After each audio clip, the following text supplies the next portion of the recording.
Welcome back to The Breakdown with me, NLW. It's a daily podcast on macro, Bitcoin, and the big picture power shifts remaking our world. What's going on, guys? It is Friday, May 10th, and that means it's time for the Friday 5. Before we get into that, however, if you are enjoying The Breakdown, please go subscribe to it, give it a rating, give it a review, or if you want to dive deeper into the conversation, come join us on the Breakers Discord. You can find a link in the show notes or go to bit.ly/breakdownpod. All right, friends, back with another Friday 5, and I will tell you just in advance that this one gets a little weird, structurally at least. There is apparently some apocalyptic storm happening where Scott is recording from, meaning that he had a hard time getting on initially, and then had to dip out for a few minutes where I just had to wax poetic and op-ed style. But the TLDR on this week, and I think that this is pretty clear, is that the big story is the political realignment that's happening around crypto right now. I'm not going to say that much more here because I talk a lot more than usual even on the show. So let's dive right in. I just lost power 2 times in the lead up to this show trying to get it started. So we probably should go and beat the next attempt. How you doing today, man? Things are good. There's a storm here, but not so apocalyptic, it seems like. You had some big news this week. It's not one of our Friday 5, but the breakdown is getting some serious attention right now. Yeah, we're the breakdown is moving over into the Blockworks family. I've really wanted ever since especially since I've sort of expanded and started to do the AI thing and super intelligent. I wanted the breakdown to have entrepreneurial energy behind it as well. You know, people who want to help grow it and think about new versions of it and expansion. And the Blockworks team is I think awesome for that. I've known them for a long time. I think they're building something great. So functionally, everything will be the same for listeners. The format's staying the same. I'm continuing to host, but it is now a Blockworks show, and I couldn't be more excited. Yeah, I started my podcast with Blockworks for the first couple of years. So really cool to see you join that team. They are absolutely amazing. Now let's dig into the news, though, because you cannot talk about crypto right now without talking about this wholesale acceptance from the Donald Trump campaign. Right? We've got Bitcoin could benefit from a Trump win and U.S. fiscal dominance from Standard Charter. Donald Trump says he'll accept crypto for campaign donations. But more importantly, a video I've showed here and I won't show again. He basically said, if you vote for Joe Biden, your crypto's dead. If you vote for Donald Trump, I'm going to let you guys do what you want here. It's a wild shift. I call this the completion of Trump's 180 on crypto.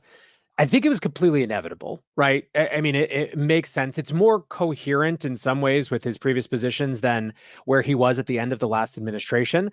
That's why I think people always felt when we got the sort of, I'm no fan of Bitcoin, blah, blah, blah, blah, blah. That tweet, one, felt like it was written by then Treasury Secretary Steve Mnuchin. This was all the way back in 2020 or whenever it was. But two, it also very clearly was not so much about Bitcoin and crypto, but about the US government's hatred of Mark Zuckerberg, right? This was prompted by Zuckerberg launching Libra and wanting it to be, this sort of have an alternative currency to the US dollar. And we just got kind of swapped up in that dragnet. So it always felt a little out of place, perhaps, to regular sort of Republican politics. And over the last 4 years, we've obviously seen a little bit more of that divide start to take place. Trump has been testing for the last few months this sort of language. He's been softening his stance in a very progressive way. He started talking about CBDCs in January and was explicitly surprised by what a big reaction it had. He kind of mentioned that he had no idea that it was such a big issue for people. Then I think a month later, he sort of started to say that he loved the almighty dollar the most, but, crypto was fine. There were a lot of people using it. And so this is sort of like, I think in some ways, the natural evolution of that position. And the crypto industry was waiting with open arms after what they've experienced with this current administration for the last few years. Yeah, I mean, I don't know if he means it, if it's speaking to his audience, if it's a tactic, but regardless of your thoughts on him or his beliefs, it's definitely smart if he's trying to woo crypto voters, right? And I'm not taking a political position at all, but it's a savvy move in the context of what was happening. We do have one of the videos here. It's about 25 seconds. So let me just play it really quick to give people some context. Biden doesn't even know what it is. If you ask Biden, sir, are you for or against crypto? What's that? What the? Get me off the stage. He's saying, get me off the stage. No, he has no idea. But look, Gensler is very much against it. The Democrats are very much against it. And I say this, a lot of people are very much for it, probably a lot of the people in this group. And I'm fine with it. I want to make sure it's good and solid and everything else, but I'm good with it. And if you like crypto in any form, and it comes in a lot of different forms, if you're in favor of crypto, you better vote for Trump. Yeah. I mean, like I said, you can have your opinion on what his intentions are, but you can't have an opinion on what he said. Yep. It is a crystal clear position. I actually think that just from a sheer political analysis standpoint, his sort of still hedging, then making it, it would be weirder if he was all of a sudden pretending that he loved crypto. He's not really doing that. He's saying, I'm cool with it. You guys like it. That's fine with me. I like free enterprise. It's a much more sort of free enterprise and I want American entrepreneurship type of argument, which I think it's really tamping down on the is he just kind of playing us critique with some people, right? I think a lot of folks are rightly skeptical of any politician who starts to move into a particular space and shifts their opinion on it. And I actually think that it's sort of more resonant with some portion of the crypto crowd because it's not a full-throated endorsement of the thing. It's a full-throated endorsement that the thing should be allowed to exist regardless of what he thinks about it, which is kind of where everyone wants to be. Also a full-throated position that's the antithesis of the guy he's running against, which probably effective. We have a few more political stories we'll just talk through. Bowdoin meme coin surges after Trump quips about it. He literally had to answer a question about Bowdoin for those who missed it. He said, I don't like that investment, obviously. He wasn't aware of it. He was just, it was described to him and he quipped, but pretty funny. Elizabeth Warren calls for crackdown on crypto's role in child sex abuse. I literally don't know what she can come up with next, but we can see where the line in the sand is drawn between the two parties and who's pushing it from each side. Most people cringe about crypto, but enough care to warrant politicians' attention. This is a survey of swing state voters shows that as many as 21% of them are serious about crypto policies, though more than 2/3 of people distrust the digital assets movement. This is always what's curious to me about the anti-crypto army. You have passionate people who will vote on this issue solely because they love it, but nobody's going to vote solely on the anti-crypto 100% agenda, right? They say they distrust it, but they're not going to vote based on somebody opposing it. I mean, it has always felt to me like this sort of, the anti-crypto army thing was a very explicit decision. That was not a random errant comment from Warren that got a bunch of traction that just went off. That was a bunch of people sitting around in a room deciding that they were going to make this an issue, right? And then doubling down on it at various points throughout the last couple of years. My feeling has been that it was not even so much about crypto initially. It was crypto as the next generation of sleazy big business, which is a winning issue, particularly for the Elizabeth Warrens of the world. I think that that's, you heard this in her hearing statements from a couple years ago, where it was, you guys say you're about decentralization, but really it's just the big money in a new form, right? That was her line over and over and over again. I think that that's what she thought she was getting into with this. What they seriously underestimated was the extent to which this is a very discrete, specific lobby and community that punches way above its weight class, is much louder, much more insane than anything they could have possibly imagined. And so now they're fighting a war that they didn't realize that they were going to have to fight. They thought they were just going to score some cheap points going after big business again. And that is not how it played out. Young, rich, and angry were not the people that they thought they were picking a fight with, and giving no Fs to that end. And so you can see that everybody's pushing back here. Nobody seems to fear them anymore. And there's a huge war chest being gathered on all sides, as you said, politically, for donations, punching way above our weight, but also, in response to all of these suits that have been coming up. Hello, breakers. Today's episode is sponsored by Ledger. As another cycle ramps up, it's another chance to think about your Bitcoin custody best practices, and of course, to help all the new folks do the same. Ledger is the global platform for securing Bitcoin and other crypto. Ledger combines both hardware wallets and the Ledger Live app to offer the best way to buy, sell, swap, and stake without sacrificing on security or self-custody. Ledger features cutting-edge technology in the form of a certified secure chip and a proprietary operating system, but also brings ease of use. This makes Ledger a safe and secure way to manage your digital assets without all the stress. Check out the link to the Bitcoin Ledger Nano in the show notes. 5% of all sales of the Bitcoin Ledger Nano go to support Bitcoin development.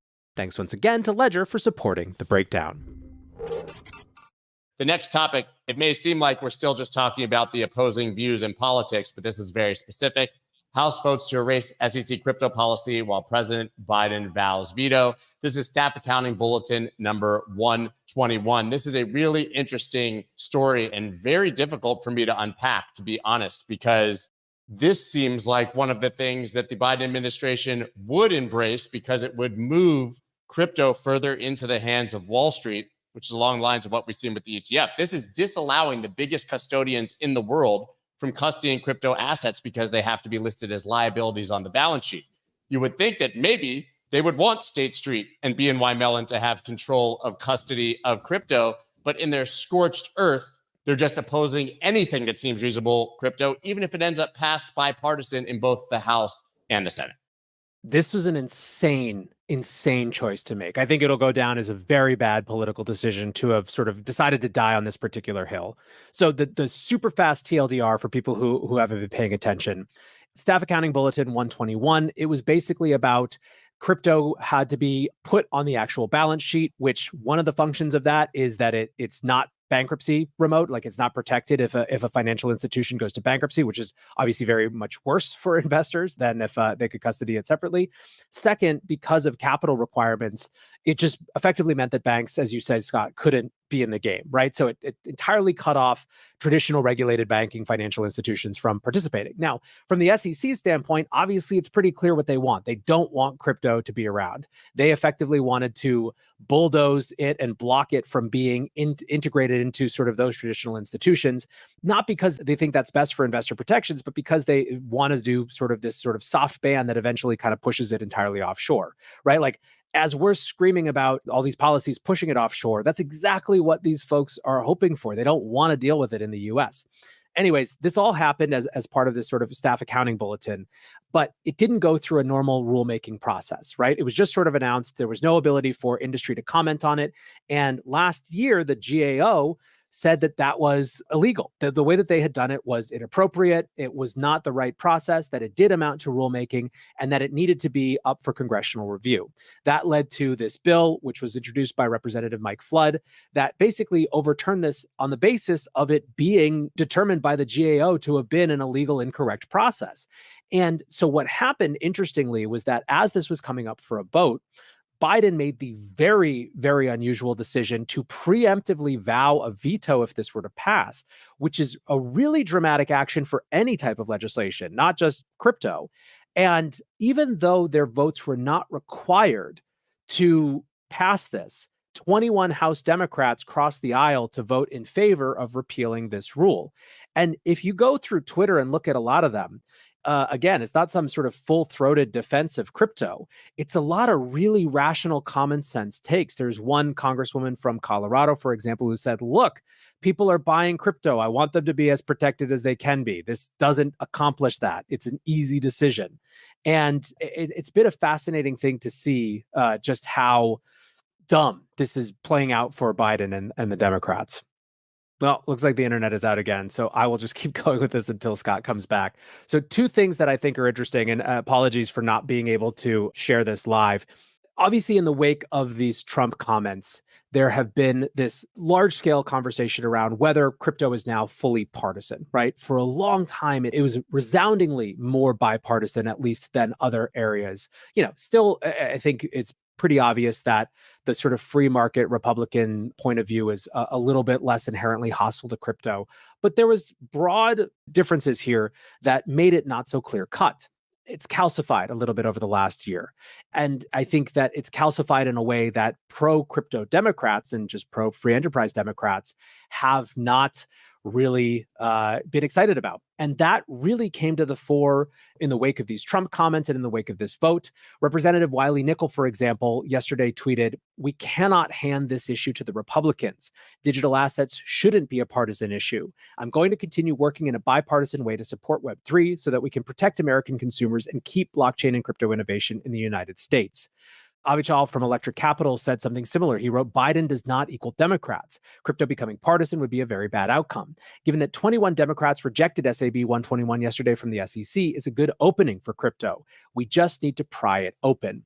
We are at this inflection point moment where crypto is going to go one of two ways. It is going to either become incredibly partisan because the presumptive Republican nominee for president decides to embrace it, and that really drives it in a particular direction. And one outcome of that could be that Democrats who loathe anything having to do with Trump just run in the other direction. However, I think it's fascinating that what we're actually seeing play out is that in spite of that, this group of Democrats are just trying to rip it back, to not see this issue.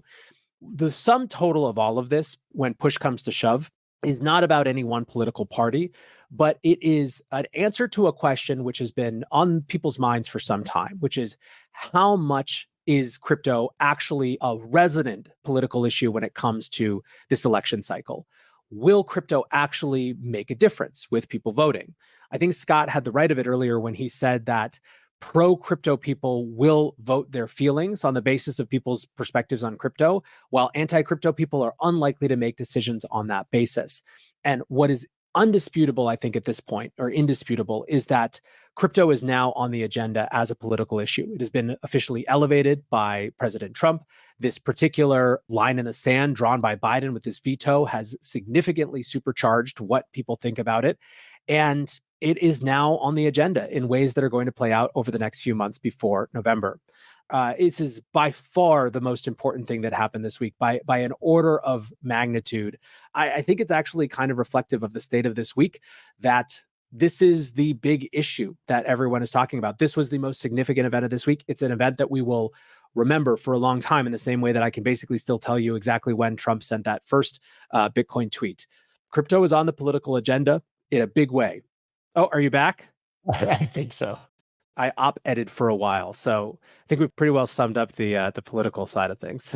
Awesome. Did you talk about Robinhood? Because that was no. I talked about nothing else. I was about to cut it off and say, who cares about everything else? This is the big issue for this week, which functionally is true. But you're back, so we might as well get to some of the other. Okay, then we're gonna do it real quick. We've got obviously Robinhood receiving a Wells notice.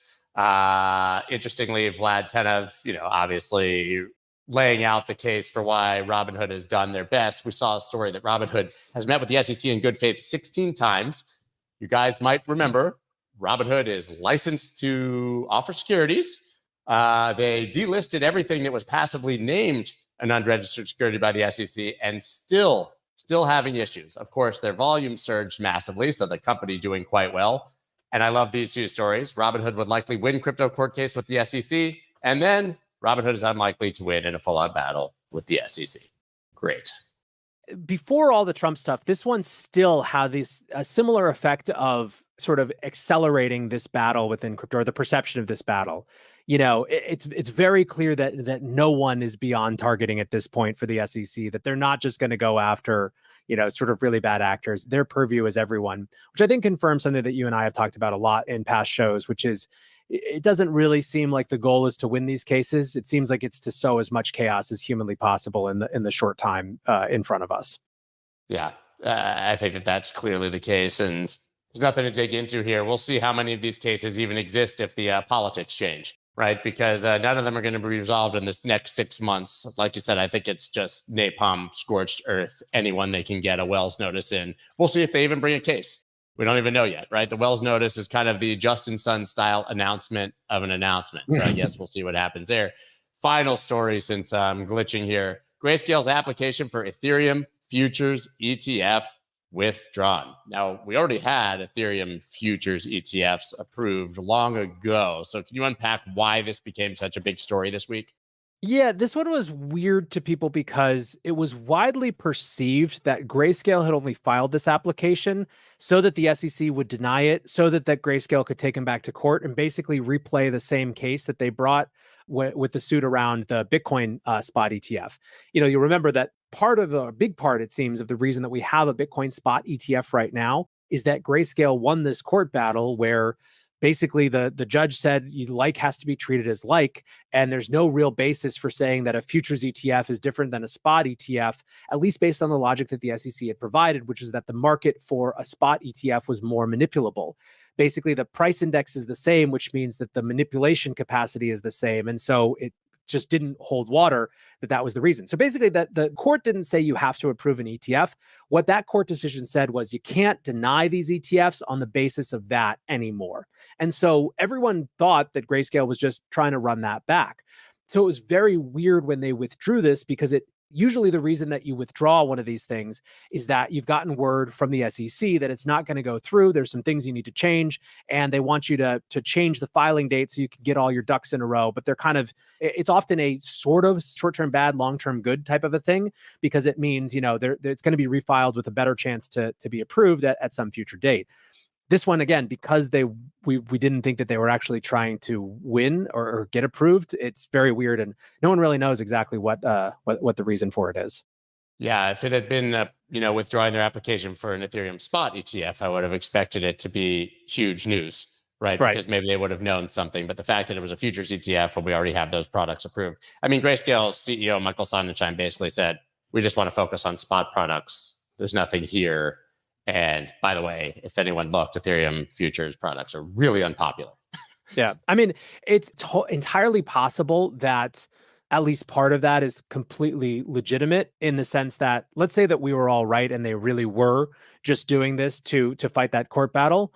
Grayscale has been bleeding like crazy. They could have decided that they don't want to fight another court battle right now. So yeah, leave it up to someone with an Ethereum spot ETF filing to go fight the next battle. Shouldn't be Grayscale, especially if they know that they're not going to make that much money on the Ethereum spot ETF or futures ETF, even if they get approved. Guys, that's all we got.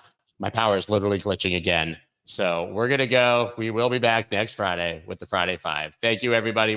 Thank you, NLW, man. See you soon. Later, guys.